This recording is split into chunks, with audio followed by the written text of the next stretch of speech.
आज हम आजादी दिवस मना रहे हैं, लेकिन यह आजादी हमें उपहार में नहीं मिली है। इसके लिए एक लंबी यात्रा करनी पड़ी है, आजादी की यात्रा। इस यात्रा में हजारों लाखों लोगों ने अपनी जान की कुर्बानी दी। 1919 जलियांवाला बाग। आज हमारी बैसाखी का दिन है, लेकिन पूरा पंजाब बैसाखी नहीं मनाएगा। हम सब बैसाखी नहीं मनाएंगे।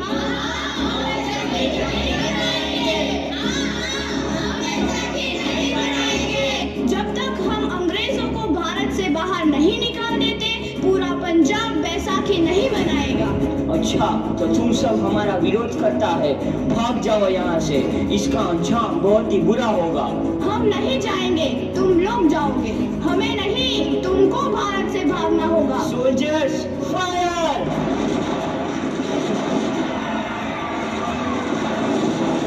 તાળીઓ પાડતા રહીએ અને બાળકોએ જે મહેનત કરેલી છે તેને બતાવતા રહીએ.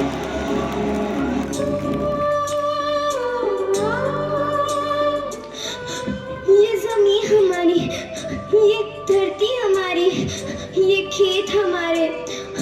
अभी थोड़ी देर पहले हमारी ये फसलें लहरा रही थी, पर इन अंग्रेजों ने हमारी फसलें बर्बाद कर दी। इन अंग्रेजों ने एक ही झटके में इन सब फसलों को काट दिया। अंग्रेजों, तुम्हारे इस अत्याचार से हम डरेंगे नहीं। इस अत्याचार का बदला लेकर रहेंगे। हम आजादी लेकर रहेंगे। जलियांवाला बाग हर हिंदुस्तानी की आंख नम कर गया। इस कांड में कितने मासूमों की आहुति चढ़ गई, इतनी हैवानियत से इंसानियत कत्ल कर दी गई। जलियांवाला बाग के हत्याकांड ने आजादी की आग में घी देने का काम किया। मासूम औरतों, बच्चों की दर्द भरी चीखें और सिसकियां इनकलाब का गूंज बनकर उभरी। लाला लाजपत राय, भगत सिंह, राजगुरु, सुखदेव सरीखे क्रांतिकारियों ने भारत की इस जमीन से विदेशी दरिंदों को निकाल फेंकने के मंसूबे मजबूत कर लिए।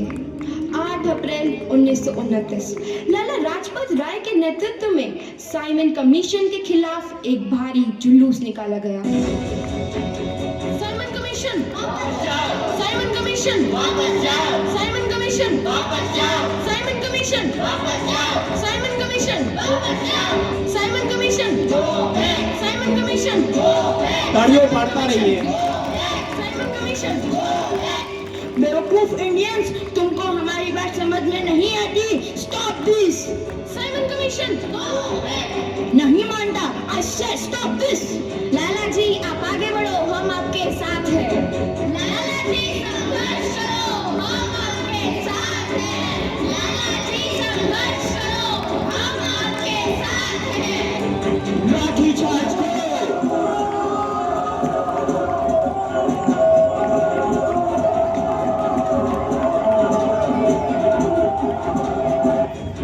अरे लाला जी को तो बहुत गहरी चोट लगी है, उनका सर फट गया है। मेरे शरीर में लगी एक एक लाठी अंग्रेजी सरकार के कफन में कील का काम करेगी। ये आजादी की लड़ाई रुकनी नहीं चाहिए। ये जिम्मेदारी मैं तुम सबको सौंप कर जा रहा हूँ। लाला लाजपत राय की दर्दनाक मौत के बाद भगत सिंह, सुखदेव, राजगुरु, वतन के इन मतवालों के खून में ऐसा उबाल आया जिसका सामना करना अंग्रेजी सरकार के लिए मुश्किल हो गया। अंग्रेजों को करारा जवाब देने के लिए स्कॉट और सैंडर्स को मारने की रूपरेखा रची गई।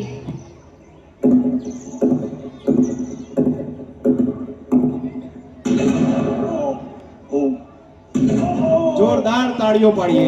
એમની એક્ટિંગ જે છે सैंडर्स એને मारा બિરદાવીએ. गया। चारों तरफ तहलका मचा था। दीवारों पर लिखा था, लाला जी की मौत का बदला ले लिया गया है। भगत सिंह समेत सभी वहां से फरार हो गए। 8 अप्रैल 1929 दिल्ली में ब्रिटिश सरकार की सेंट्रल लेजिस्लेटिव असेंबली की बैठक में 2 बम धमाके की आवाज सुनाई दी।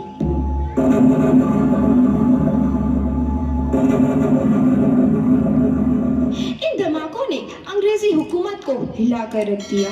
इस घटना को अंजाम देने वाले भगत सिंह, राजगुरु और सुखदेव ने अपने आप को अंग्रेजों के हवाले कर दिया। 1930 को अदालत ने अपना फैसला सुनाया।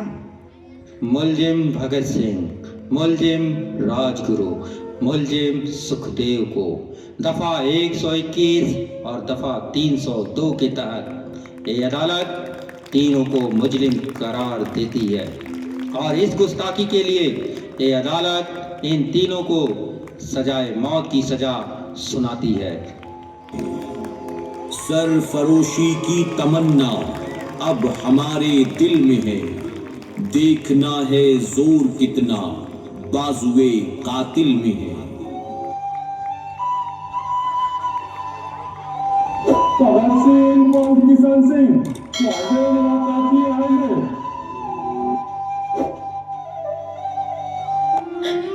पुत्र की हाय है तेरा।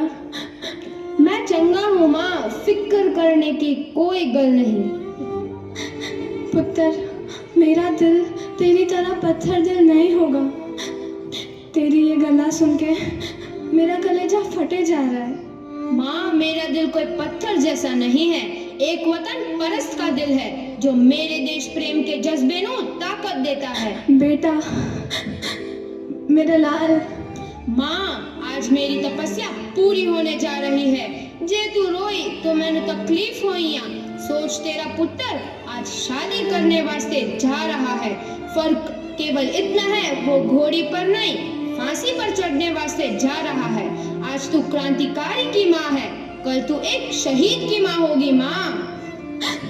पुत्र भगत, तू इतनी छोटी उम्र में हम सबको छोड़ के चला जाएगा। तूने जिंदगी में देखा ही क्या है पुत्र?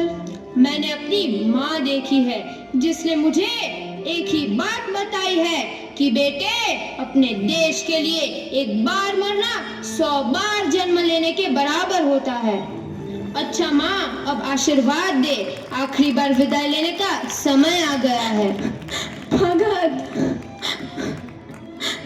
मेरे लाल।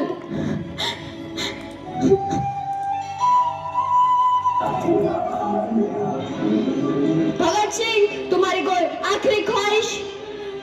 हमारे हाथ खोल दिए जाए। हम तीनों दोस्त एक दूसरे से गले मिलना चाहते हैं। उनके हाथ खोल दिए जाए।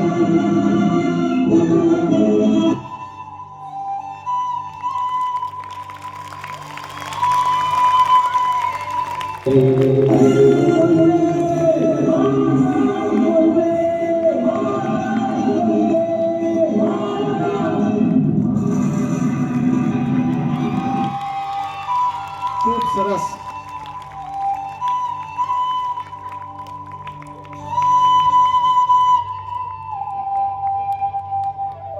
देश के हर एक नौजवान के मन में आजादी की नई उमंग हिलोरे लेने लगी। अंग्रेजों भारत छोड़ो का नारा जोर पकड़ रहा था। सबने एक आजाद भारत का सपना देखना आरंभ कर दिया था। हर कोई अपने अपने ढंग से इस महायज्ञ में अपनी आहुति दे रहा था। सुभाष चंद्र बोस, रानी लक्ष्मीबाई, तात्या टोपे और मंगल पांडे जैसे शहीदों की कुर्बानी रंग लाई। 15 अगस्त 1947 को भारत आजाद हुआ।